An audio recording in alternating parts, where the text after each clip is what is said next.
Welcome back to Reveal His Kingdom, where we're just reading the Bible every single day. And today we're going to be in Psalms 7 through 9 when God defends you. Psalm 7 through 9 is a declaration that God is the righteous judge who defends innocent people, opposes injustice, and reigns faithfully over all nations. And at the end of each psalm, I ask you a question for you to consider. If you're watching this on YouTube, I recommend or ask you to please subscribe, share it, comment. Hopefully, it's giving you some value every single day, just in another book of the Bible. And then once a week, we also do another series called Renew the Mind series. But today we're going to be in Psalm 7 through 9. Psalm 7, this is written by King David. I come to you for protection, O Lord my God. Save me from my persecutors. Rescue me. If you don't, they will maul me like a lion, tearing me to pieces with no one to rescue me. O Lord my God, if I have done wrong or am guilty of injustice, if I have betrayed a friend or plundered my enemy without cause, then let my enemies capture me. Let them trample me into the ground and drag my honor in the dust. Arise, O Lord, in anger. Stand up against the fury of my enemies. Wake up, my God, and bring justice. Gather the nations before you. Rule over them from on high. The Lord judges the nations. Declare me righteous, O Lord, for I am innocent, O Most High. End the evil of those who are wicked and defend the righteous. For you look deep within the mind and heart, O righteous God. God is my shield, saving those whose hearts are true and right. God is an honest judge. He is angry with the wicked every day. If a person does not repent, God will sharpen his sword. He will bend his string bow. He will prepare his deadly weapons and shoot his flaming arrows. The wicked conceive evil. They are pregnant with trouble and give birth to lies. They dig a deep pit to trap others, then fall into it themselves. The trouble they make for others backfires on them. The violence they plan falls on their own heads. I will thank the Lord because he is just.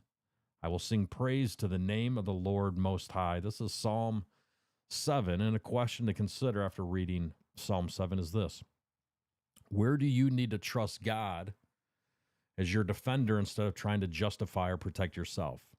Where do you need to trust God more as your defender instead of trying to justify or protect yourself?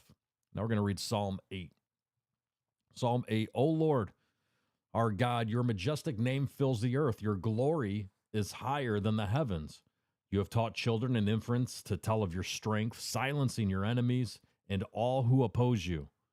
When I look at the night sky and see the work of your fingers, the moon and the stars you set in place, what are mere mortals that you should think about them?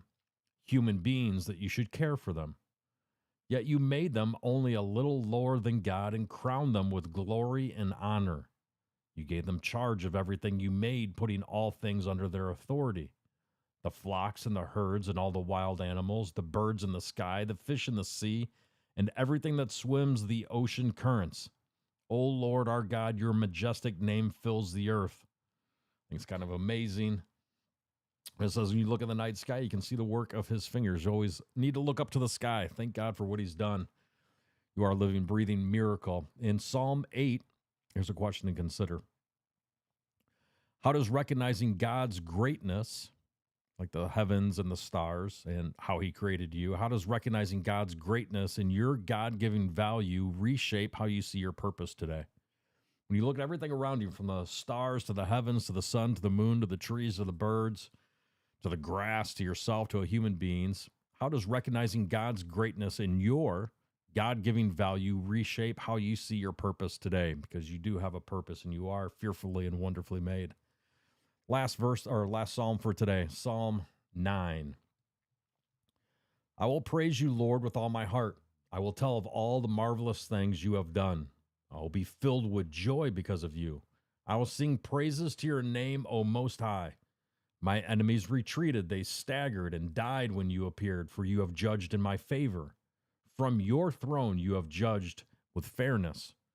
You have rebuked the nations and destroyed the wicked. You have erased their names forever. The enemy is finished in endless ruins. The cities you uprooted are now forgotten. But the Lord reigns forever, executing judgment from his throne. He will judge the world with justice and rule the nations with fairness. The Lord is a shelter for the oppressed, a refuge in times of trouble. Those who know your name trust in you, for you, O Lord, do not abandon those who search for you. Sing praises to the Lord who reigns in Jerusalem. Tell the world about his unforgettable deeds. For he who avenges murder cares for the helpless, and he who does not ignore the cries of those who suffer. Lord, have mercy on me. See how my enemies torment me.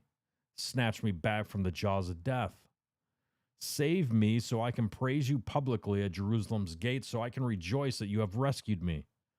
The nations have fallen into the pit they dug for others. Their own feet have been caught in the trap they set. The Lord is known for his justice. The wicked are trapped by their own deeds. The wicked will go down to the grave. This is the fate of all the nations who ignore God. But the needy will not be ignored forever. The hopes of the poor will not always be crushed. Arise, O Lord, do not let mere mortals defy you. Judge the nations, make them tremble in fear, O Lord. Let the nations know that they are merely human. So Psalm 9 from King David. And here's a question to consider after reading Psalm 9. In what way can you more intentionally remember and proclaim God's faithfulness in past victories and present challenges? I'll read that again. In what ways can you more intentionally remember and proclaim God's faithfulness in your past victories and in your present challenges? So there are three questions to consider. It's Psalm 7, 8, and 9. Just remember Psalm 7, 8, and 9. They're basically a declaration of God as the righteous judge who defends the innocent, opposes injustice, and reigns faithfully over all nations. And that is good news for everyone. This is just revealing his kingdom, reading through a couple Psalms every single day. I pray that you have an amazingly blessed day today and that King Jesus would rain his perfect peace down on you and that your cup would overflow with joy, the type of joy that can only come from heaven. Have a blessed day.